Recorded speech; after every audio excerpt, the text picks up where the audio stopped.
سنائے. نبی علیہ السلام طائف کی سرزمین کی طرف جاتے ہیں. نبی علیہ السلام پیدل پاس سفر کرتے ہیں اور سفر کرتے ہوئے ایک روایت کے مطابق 7 دن میں پہنچتے ہیں, ایک روایت کے مطابق 3 دن میں سفر کرتے ہیں. وہ سرزمین اللہ کرے آپ سب دیکھ کر آئیں طائف کی سرزمین کو. جب آپ چڑھیں گے ان پہاڑیوں پر,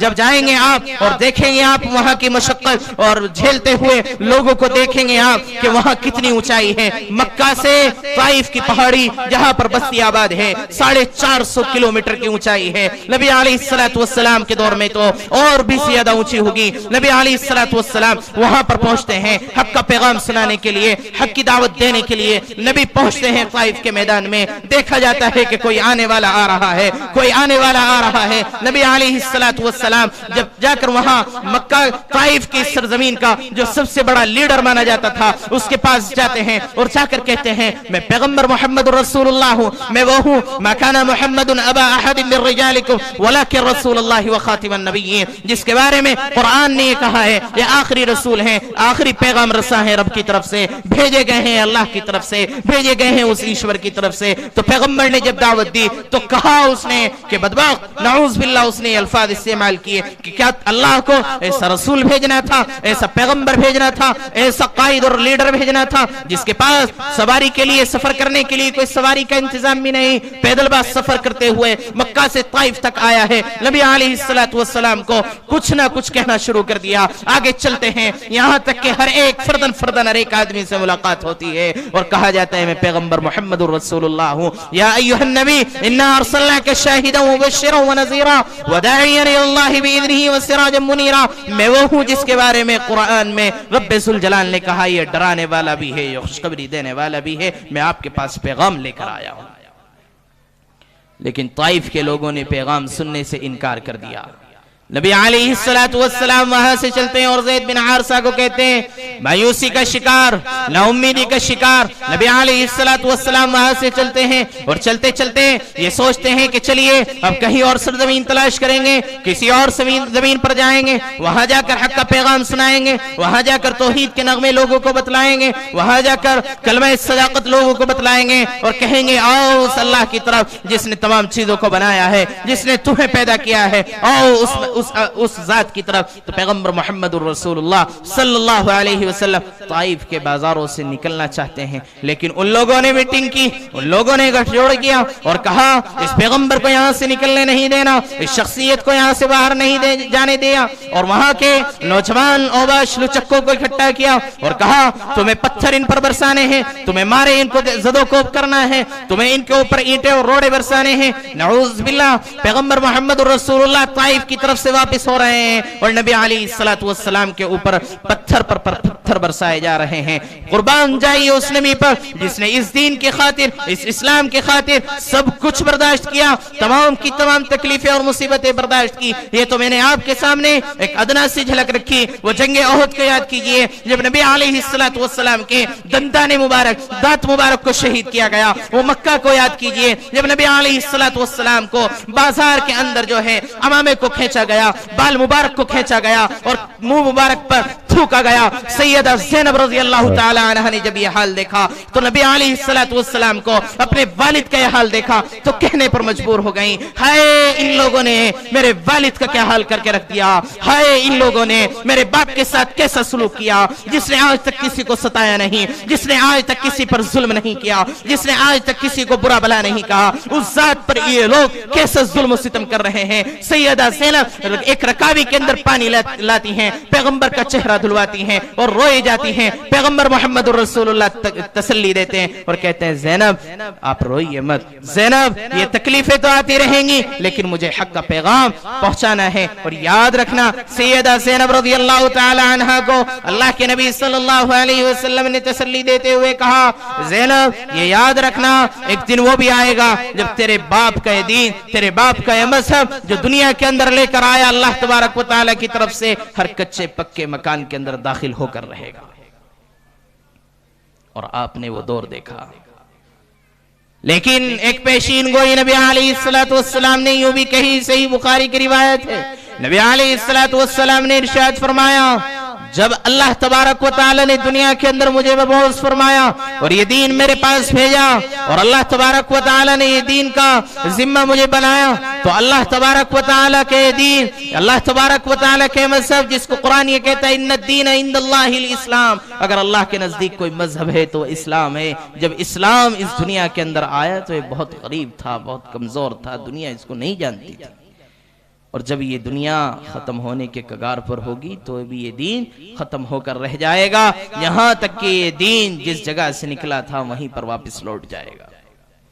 میرے بھائیوں، بزرگوں، دوستوں، عزیز ساتھیوں، آج آپ نے اس مذہب کی، اس اسلام کی قربانیوں کو بھلا دیا، تبھی تو آپ کی بچیاں، آپ نے یہ نغمے، یہ قصے، یہ واقعات، یہ قربانیاں جو آپ کے بزرگوں نے، آپ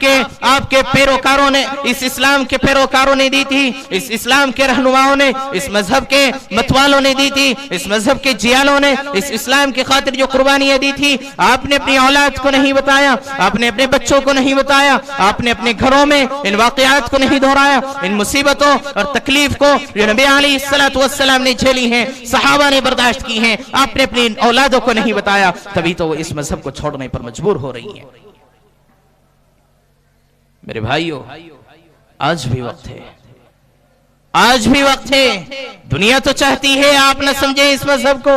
دنیا تو چاہتی ہے آپ نہ عمل کریں اس مذہب کے احکامات پر، دنیا تو چاہتی ہے آپ چھوڑ بیٹھیں اس مذہب کو، دنیا تو چاہتی ہے آپ چھوڑ بیٹھیں نبی علیہ السلام کے دامن کو، دنیا تو چاہتی ہے کہ آپ چھوڑ بیٹھیں اس کلام اللہ کو، آپ کا رشتہ کمزور ہو جائے اس قرآن مقدس سے، آپ کا تعلق ٹوٹ جائے نبی علیہ السلام سے، دنیا تو چاہتی ہے آپ کا رشتہ کمزور پڑ جائے صحابہ سے تاکہ آپ کو ذلیل و رسوا کر کے رکھتے ہیں، اور آپ چاہتے ہیں دوسروں کا کلچر اپنا کر، آپ چاہتے ہیں کہ دوسروں کا طریقہ اختیار کر کے آپ کامیاب ہو جائیں گے، آپ چاہتے ہیں، آپ یہ سمجھتے ہیں کہ اگر ہم نے دوسری قوم کے، دوسرے مذہب کے لوگوں کا طریقہ اختیار کیا، ان کی نشانیوں کو اپنایا، ان کے جیسا اپنا حلیہ بنایا، ان کے جیسا لباس پہنا، ان کے جیسے بالوں کو بنایا، ان کے جیسے چہروں کو بنایا، تو دنیا کے اندر ہم کامیاب ہو جائیں گے، دنیا ہمیں عزت دے دے گی، خدا کی قسم نہیں ہو سکتا۔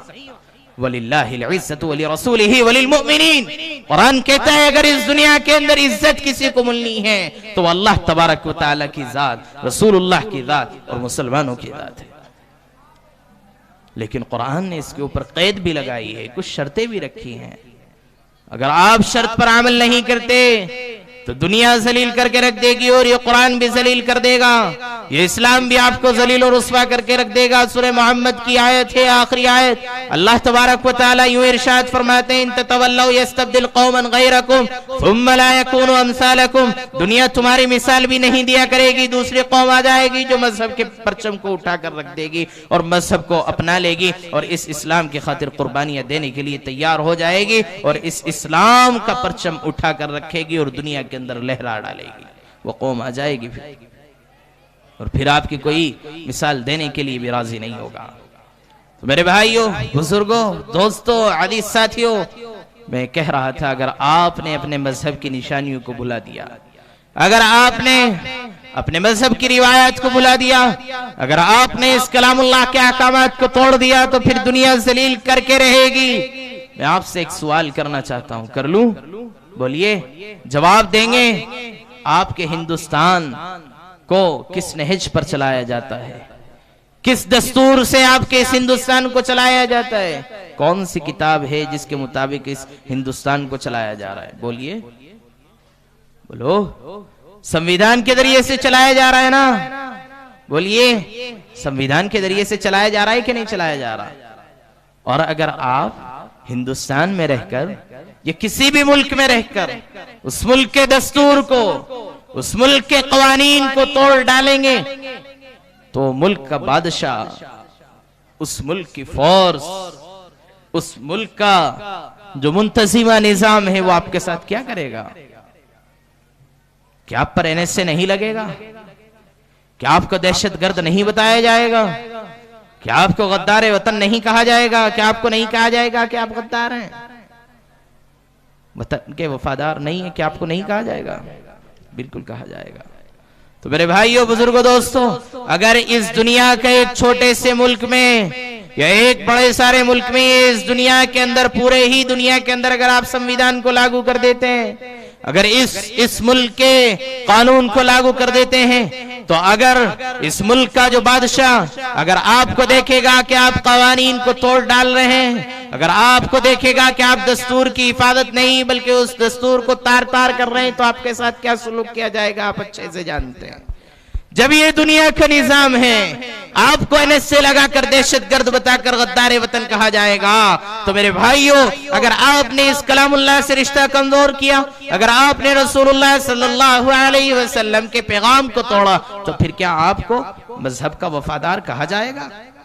بولیے, کیا آپ کو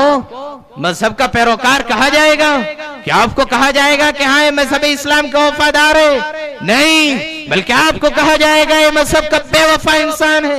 اسلام کے داغدار کرنا چاہتا ہے. اگر آپ کا حلیہ, اگر آپ کا لباس, اگر آپ کا چہرہ, اگر آپ کے اخلاق مذہب اسلام کے مطابق نہیں, تو پھر یاد رکھو مسلمانوں, میرے بھائیوں, عزیز دوستو, یہ دنیا آپ کو ذلیل و رسوا کر کے رکھ دے گی. تو ارادہ کریں کہ انشاءاللہ آج سے اس مذہب کے, جو مذہب اسلام ہمارا ہے, جس مذہب کو ہم فالو کرتے ہیں, اس مذہب پر ہم چلتے ہیں, جس کے قرآن کو ہم مانتے ہیں, جس کی کتاب کو ہم سینے سے لگاتے ہیں, جس کے رسول کو اپنا رسول تسلیم کرتے ہیں اور کہتے ہیں ہاں ہم سب سے بڑے عاشق رسول ہیں, تو پھر آپ کو کرنا ہوگا ایک ایک نقش قدم پر ان کے چلنا ہوگا, ایک ایک بات کو فالو کرنا ہوگا, ایک ایک حکم کو ماننا ہوگا. یا ایھا الذین آمنوا ادخلوا فی السلم کافہ, قرآن کہہ رہا ہے مسلمانوں مذہب اسلام کو اگر تمہیں اپنانا ہے, مذہب اسلام کا اگر آپ نام لے رہے ہو, تو مذہب اسلام کے اندر مکمل کے مکمل داخل ہو جاؤ. یہ آدھا ادھورا اسلام اللہ کو پسند نہیں ہے, یا آدھا ادھورا ایمان اللہ کو پسند نہیں ہے. تو ارادہ کریں انشاءاللہ مذہب اسلام کے ایک ایک حکم پر عمل کریں گے انشاءاللہ. اللہ تعالیٰ مجھے بھی اور آپ کو بھی عمل کی توفیق عطا فرمائے. رب ذوالجلال مذہب اسلام کے ایک ایک حکم پر عمل کی توفیق عطا فرمائے. نبی علیہ السلام کی سیرت طیبہ کو اپنے اندر ڈھالنے کی توفیق عطا فرمائے. وآخر دعوانا ان الحمدللہ رب العالمین.